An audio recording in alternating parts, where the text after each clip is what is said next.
Racist cop arrest quiet black woman, then discover she's the city's new district attorney. The siren stopped, but the silence that followed was louder. Officer Brent Callahan stepped out of his patrol car and adjusted his vest as rain tapped against the pavement. The woman standing under the flickering streetlight hadn't moved. Mid-30s, dark coat, calm posture, hands visible, watching him approach without fear, without apology. "Ma'am," he said sharply, "what are you doing in this neighborhood?" The question wasn't about location, it was about permission. She glanced around at the brownstones lining the block. "Walking home." Callahan's eyes narrowed. "Home where?" She pointed down the street, 2 houses down. He didn't even glance. "ID." She handed it over without a word. He studied it for half a second before scoffing. "You expect me to believe this address?" Her name read, Avery Monroe. He handed the ID back like it offended him. "We've had reports of suspicious activity." "Suspicious?" she asked quietly. "You fit the description." "Of?" Callahan stepped closer. "Don't play games." That was the first 10 seconds, and already the line had been crossed. The call had come in from a neighbor who reported a stranger lingering on the sidewalk. No description, just a tone. Callahan had worked this district for 8 years. It was quiet, affluent, predictable. And in his mind, Avery Monroe didn't fit. "I'm placing you under detention until we verify your information," he said. "Am I being arrested?" "Depends on how cooperative you are." Avery's eyes held his for a long moment, not defiant, just steady. "I'm cooperating." He turned her around anyway. The cuffs clicked into place. Across the street, a porch light flicked on. Curtains shifted. A neighbor stepped outside. "Officer, she lives here." Callahan didn't look up. "Go back inside." Avery felt the cold metal settle around her wrists, and she inhaled slowly. "You're making a mistake," she said softly. Callahan leaned in close. "No, ma'am, I don't make mistakes." At the precinct, Avery sat alone in a holding room. No raised voice, no resistance report, just failure to provide satisfactory identification. Callahan typed up the report casually. "Suspicious presence. Unverified residency. Evasive demeanor." His partner, Officer Ruiz, glanced at the paperwork. "Unverified?" Ruiz asked. "You ran her ID. Address didn't make sense. Did you check property records?" Callahan shot him a look. "You questioning my judgment?" Ruiz raised his hands. "Just asking."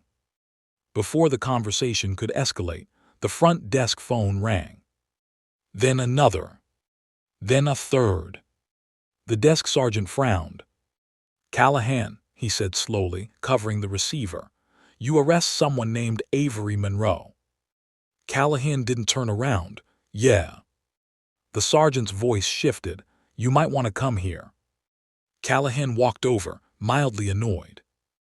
The sergeant held up a tablet. On the city's official website, front and center, Avery Monroe sworn in as new district attorney this morning. Photo included. Same woman. Same calm eyes. Callahan felt something tighten in his chest. "That's not possible," he muttered. Ruiz stepped closer. "Looks possible." The sergeant swallowed. "She was appointed after D.A. Collins resigned last week. Emergency confirmation this morning." Callahan's mind scrambled. Then what is she doing walking alone at night? Ruiz stared at him. "Going home." The holding room door opened. Callahan stood in the doorway. Avery looked up at him without surprise. "You didn't mention you were the district attorney," he said stiffly. "You didn't ask," she replied. He shifted uncomfortably. "You understand we have procedures. You understand you placed the city's chief prosecutor in handcuffs outside her own home," she interrupted gently. There was no anger in her voice. That made it worse. Callahan uncuffed her. "I'll arrange transport," he said. "That won't be necessary," she replied, standing. As she stepped into the hallway, officers froze. Whispers rippled through the precinct. She walked past them calmly, coat draped over her arm. At the exit, she paused. "Officer Callahan," she said without turning around. "Tomorrow morning, 9 a.m. my office." It wasn't a request. The next morning, the city buzzed. News of the new district attorney had already made headlines. Former civil rights attorney, Harvard Law, known for prosecuting misconduct cases. Callahan stood outside her office, palms damp. He had considered calling in sick. But avoidance wouldn't erase body cam footage. He knocked. "Come in." Avery sat behind a sleek wooden desk, files neatly arranged. The skyline framed her silhouette. No uniform, no holding room. Authority sat naturally on her. "Have a seat, officer," she said. He obeyed. She opened a tablet and pressed play. Bodycam footage filled the screen. His voice. His tone. "Do you expect me to believe this address?" The silence in the room was surgical. "Would you like to explain your probable cause?" she asked. He cleared his throat. "Suspicious activity call." "From whom?" "Anonymous." "And what behavior justified handcuffs?" He hesitated. She waited. Finally, he said, "You matched the description." She tilted her head slightly. "And what was the description?" Silence. He felt the weight of it. Avery leaned back. "You know," she said evenly, "I moved into that home 3 days ago. My first night I walked the block. 2 neighbors waved. 1 called the police." Callahan swallowed. "I wasn't hiding," she continued. "I wasn't running. I handed you my ID." He stared at the floor. Then came the twist he didn't expect. "I don't intend to file a personal complaint," she said. He looked up surprised. "However," she continued, "I will be reviewing arrest patterns in your district." His stomach dropped. "You're targeting me." "No," she said calmly. "I'm examining data." She tapped her tablet. Charts appeared. Disproportionate stops. Higher detention rates for minorities in affluent zones.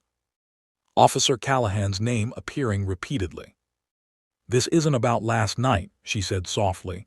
"It's about consistency." He felt exposed.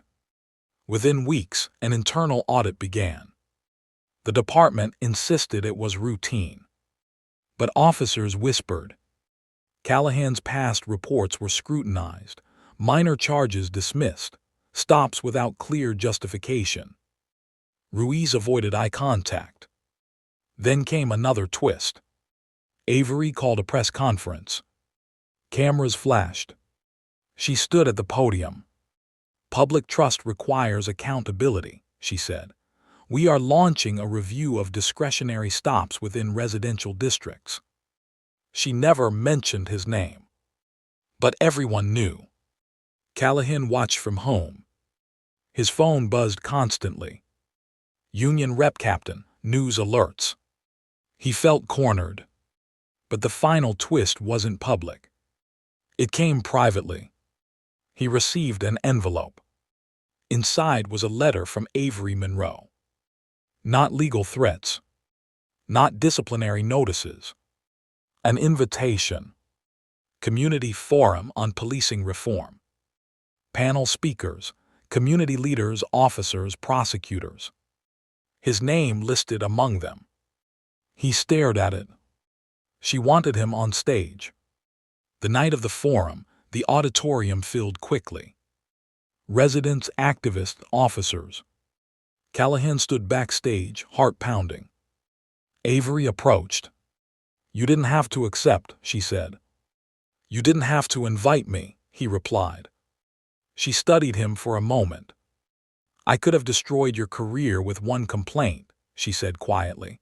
"But the system doesn't change with destruction alone." He looked at her differently for the first time. Why? He asked.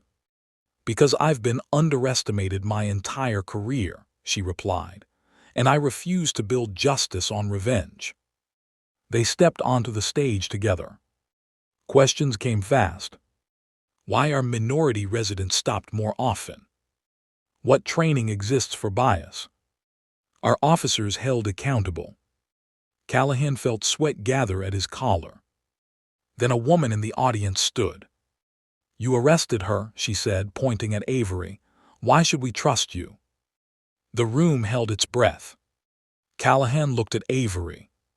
She gave a small nod. He stepped forward.